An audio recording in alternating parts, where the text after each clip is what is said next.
Hey, I'm Kev Messico, and welcome back to Ride 3. As last time out, we began our electric bikes adventures. The race for the future began with a silence in the night at Mercal, and then we headed to Brands Hatch, the Nordschleife for our first visit to the Isle of Man, very different circuit, to Finland, and then finally to the Grada Lake in Italy for some time attack.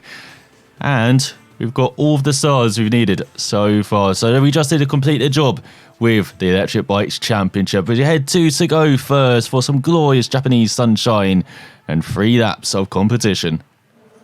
So we are nicking down our bike here in Japan for the first of 3 races. Obviously hoping to win all 3 so we can cruise to the championship. So we are getting underway for the first of 3 laps here in Zugo. Let's see how we do into the first corner. Not that good, as we make up a place actually at the start, but not anymore. So we take a little look in the left-hander, but we always get a good exit there. Down the inside for 5th, maybe down the inside for 4th into the chicane. Oh, it just works out, does it? No, we're forced wide. So back down to 5th, but it's a couple of places made up. That's not too bad at the start, and 4th very slow there. So just dive down the inside. You have to wait to get on the power there. With our right hander for this back straight. So a very good start then. I know we're 3/10 behind the leaders. And we got brake to set off the end of the straight. But then we do have the inside for the next left-hander. So it's not all lost if we outbrake ourselves there. So this is our sector, if I remember. We're pretty damn fast. As we make it a train of 4 at the front. Hopefully we've got the lot. No! Who put the chicane here? The demand answers. I wanted the long flowing right hander. I wanted to start finish straight. Not that bollocks. So we're about to head on to the second lap then in 4th. Ideally, if we finish on the podium at every race in this championship, we should be right up there in the final reckoning, so we don't exactly have to win every race. But it does help.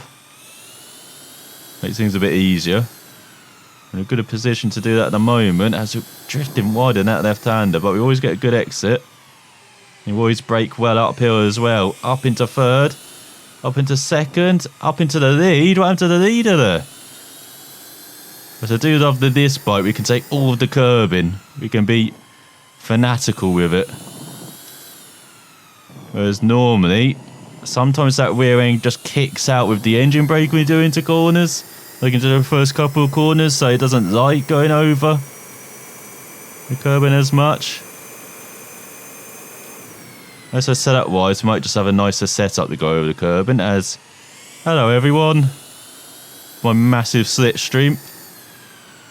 So we drop down to 3rd, do we? We've got the outside into the left. Got the power nice and early as we're really battling over 2nd. Well, we had to back off there, otherwise we've been wiped out, I reckon. Now into the final chicane. Oh, 3rd chops us off. Disgusting from 3rd. We get the exit as now we go on to the final lap. And it is very close here. Oh, we're getting a slipstream from the leader though. Look at this. Across the line. He's trying to outbrake everyone into the first corner. Well, we'll break a couple. That will do. Isolate the leader, you know, from the pack. Easier to pick off when they're all by themselves. The Daniel Ricciardo strategy, isn't it? To go through the chicane. That's not bad, even though we attempt so in that first sector. And so many corners around it. I feel like I'm trail braking way too much. But again, without that engine braking, maybe we make it up on the brakes to get that bike in into the corners. I'm surprised I haven't locked up at the moment.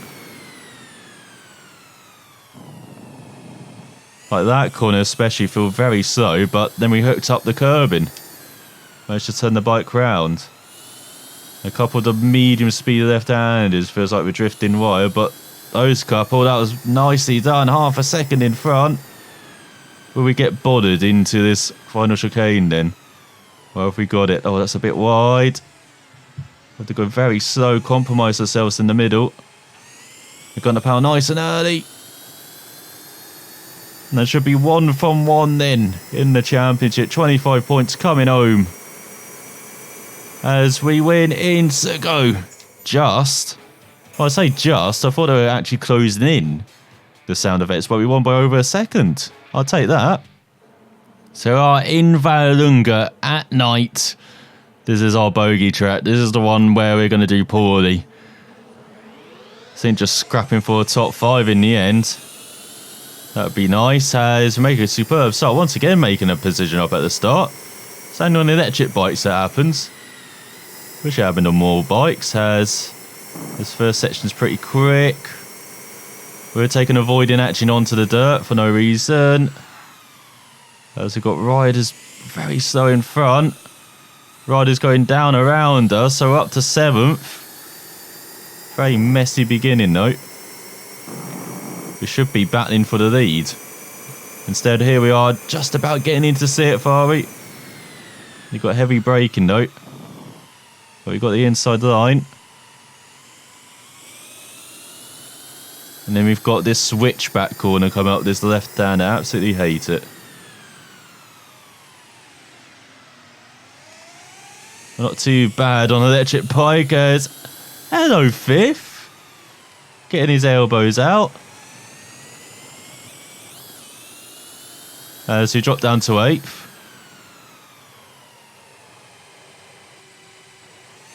Actually getting his elbows out. He headbutted us, I swear. Let's try and dive for 7th, for 6th. Here's 5th again. And he's still trying to headbutt us. What the hell?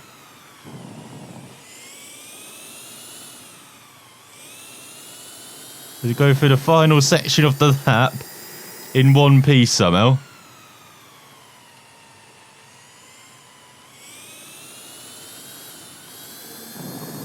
Gonna power a bit too early though. We're not dropping too far back or 4th on this second lap.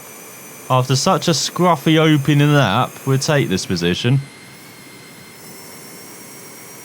And we'll take 4th as well.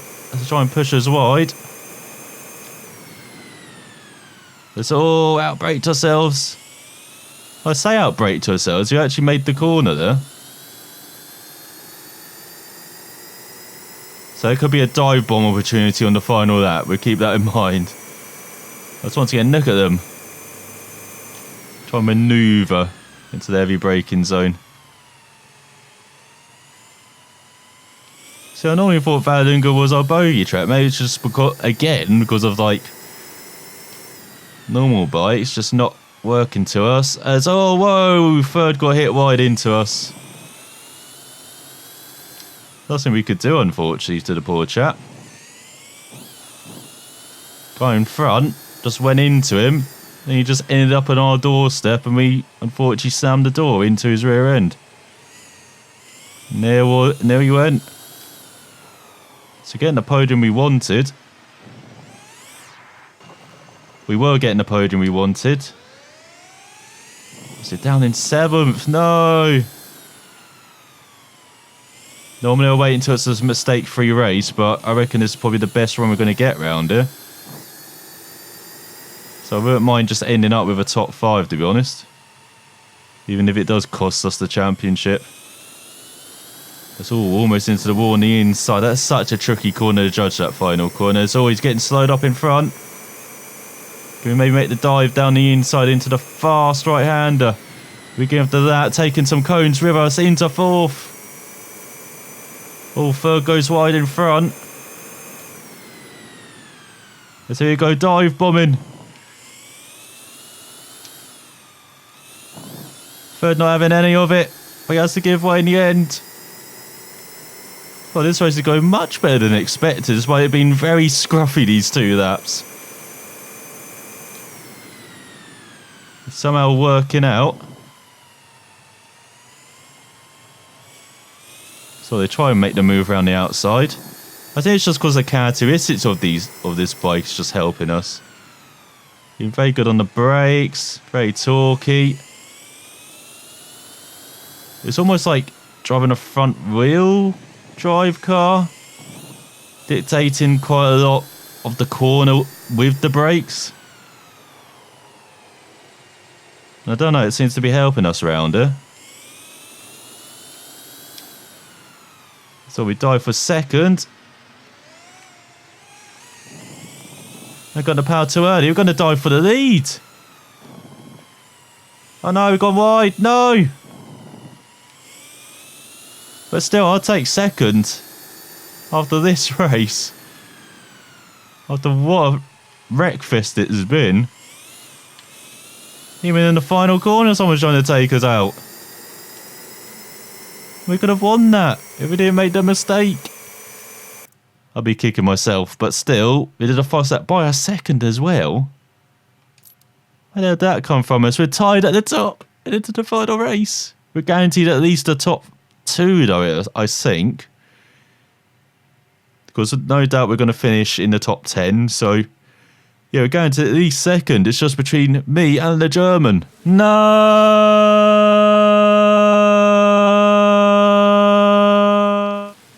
Well, this is not what I wanted at all. Who turned the sprinklers on? I demand names after this race, as we've got 3 laps to win the race and win the championship. And I'm running on normal setup that we run in the dry for this race. This will be interesting to see if it works out then. As we get a good start. Up into 6th, up into the top 5 maybe, up into 3rd, up into 2nd. Not quite. But I think the German leads. So we've got some moves to still make or not, as they all slow down there. Well, this is easy. Let's get into a very important corner, this right-hander. Make sure you're getting the power early, not too early though. Well, he's back straight. We did. We've got a massive slide on it. Here's the German behind us. Half a second behind. It's our rival. Go down the back straight again. We've got getting like halfway. So hopefully it's good as we go a bit wide into the hairpin. We should get a good exit as all we clash. It's all very wide in the left. Into the next left again, just understeering wide. As here comes Kit and Knight Rider. Gets into the back of us, pushes us wide. We go into the right-hander. Feel like we've made a wrong choice with this setup. It is just not working out in the corners. Saying that, we're just making a move up into 2nd. Into the final corner. And they're still battling for the win here. Around half a second as he sprays us. Look at that, right in our face. You're going to the first corner. What are you doing, Third? You're pushing us wide. Absolutely ridiculous braking going on behind. Still trying to act like this is a NASCAR race or something. Bump and run going on here. Let's go for the left. Once again, they just lift through there. I have no idea why. So we take back the lead. Try and get the power a bit smoother this time. Kind of dawdled on the power though. Yes, less than 3/10 behind. They've got Slipstream. Let's head towards the hairpin again. Braking around 100 metres this time instead of like 70. Still a bit wide, but we've got the high ground going into the next corner. This time we actually make it through. Bit wide in the next left. Well, this is much better. Maybe we have made the right choice then, running a normal setup. So 3 tenths in front. We'll find out during this right-hander. This is a very tough braking zone. We're able to run it normally. No real feeling of locking up either, like we normally get. As we got 1 corner and 1 lap to go for glory. For a new bike, for completing another volume. Our second on this 2nd tier. So lead by 7/10. No bump drafting into this first corner. This setup probably works better actually in these conditions, it feels like, compared to our opponents. I saw that was dawdling again for that left hand, and then flat out in this section.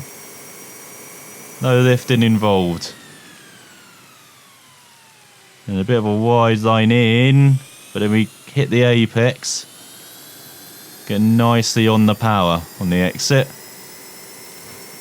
1.7 in front. We're cruising to it. Let's break out 110 meters this time. Yeah, nicely into the apex. So the bike's always running wide there. I'm not sure it's just understeering the bike. I think it's just a camber. It's forcing you wide because the corner just tightens up. Same with that next left as well. And then the next couple corners too. That's still 1.6 in the lead.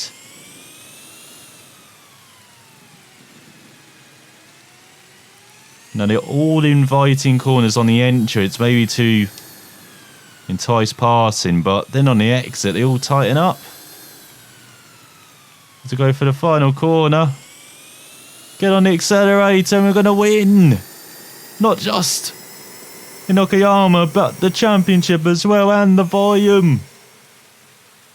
Imperious in the most dominant performance as well. Almost 2 seconds quicker than anyone else. 3 seconds ahead of our arch rival as we win the championship by just 5 points in the end. Then a tie for third. And lots of credits and prestige earned. Very nice. And all the stars, 9 of them. As there is confirmed your top 3, all on the same bike as well. There's our new bike. We've got the good Supermoto bike, I think. The TM racing bike. Number 27. We'll have this as our main bike, and I think I'll go back and now do the Supermoto stuff. As there is our second volume completed. Seems to be a pattern emerging on this tier. So next time when we're travelling with naked bikes around the most beautiful roads to experience in the saddle, being another trip master, we'll probably be a trip failure next time. But then we'll bounce back with the T-Time Trophy, the most iconic English circuits. But we'll see first how we do with the naked bikes. One of my favourite bikes to ride previously. Let's see if that maintains it next time. So thanks for watching. We'll find out then.